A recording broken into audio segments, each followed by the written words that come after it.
Success on Facebook is all about, as Samantha's been talking about and we've talked about in the past, connecting and socializing with clients and prospects. So we really believe that the love you give out on social is more important than sometimes the love you're going to get on your posts, because it's about us connecting with our potential prospects and with our clients, right?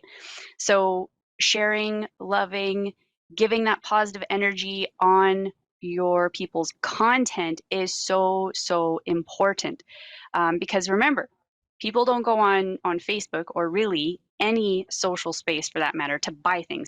We also want to remember that we want to be intentional in what we're doing online.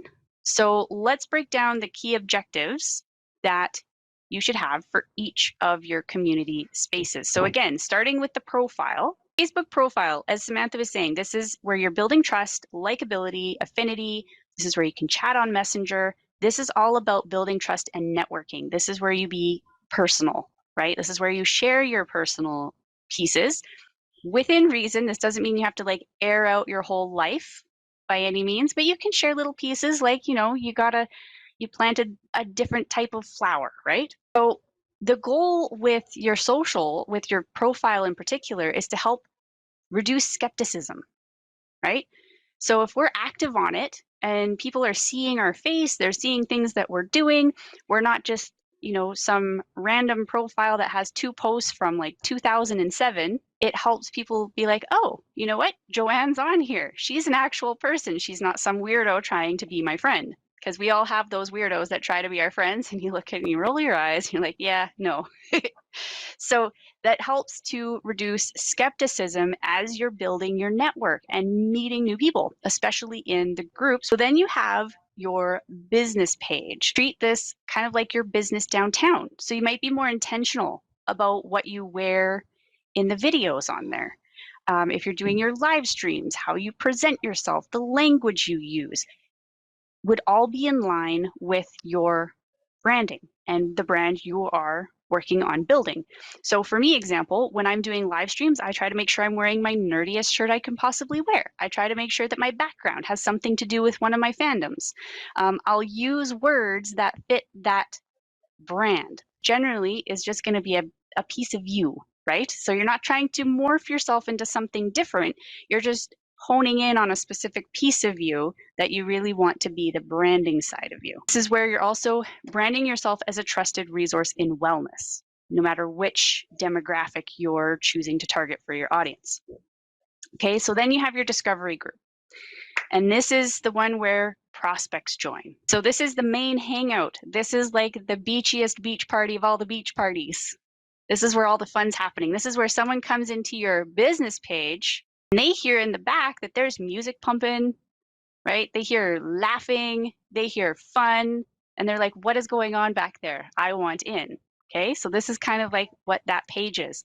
And in there, you'll help your prospects discover your community, your resources, your solutions, actively inviting those people to join your email list and your wellness center. Because as Samantha mentioned, we're trying to get people off of social and into our ecosystem. And the wellness center is a great way to do that. So you're promoting the information in there.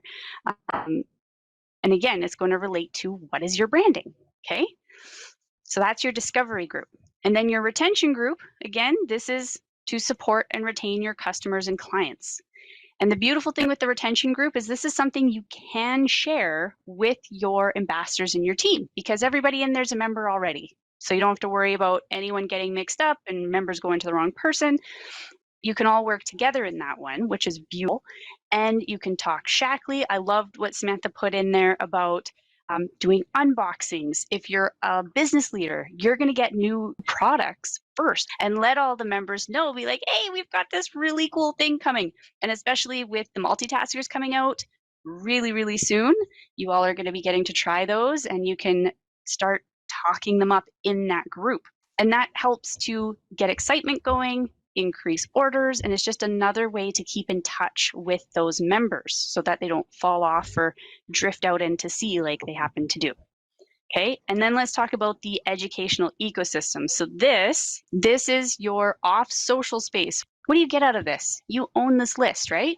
So as people are coming off of social, getting into your ecosystem, which gets them onto your email list, you then own that connection with them. It's not being decided through an algorithm of what you can and cannot say, who you can and cannot reach. You can take that email list with you into whatever other endeavor you have and keep those connections. You're not just going to lose them. Or let's say things go sideways and your Facebook profile gets shut down, which we've seen happen.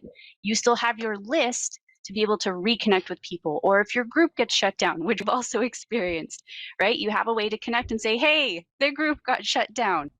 I'm making a new one. Get over here, right? So you have those connections with people. Building that email list really and truly is the key objective in whatever tactic you're doing. The real goal is getting people onto that email list. With the Facebook feed, by the way, becoming more and more overrun with ads, your group post and your activity will appear higher in your members' feed. There's a better chance if you have people in your group that they're going to see your posts. So, and being intentional in what you put out in your community spaces will allow people to get to know you, they get to know what you offer, and helping you attract your ideal audience and your niche. So I hope that helps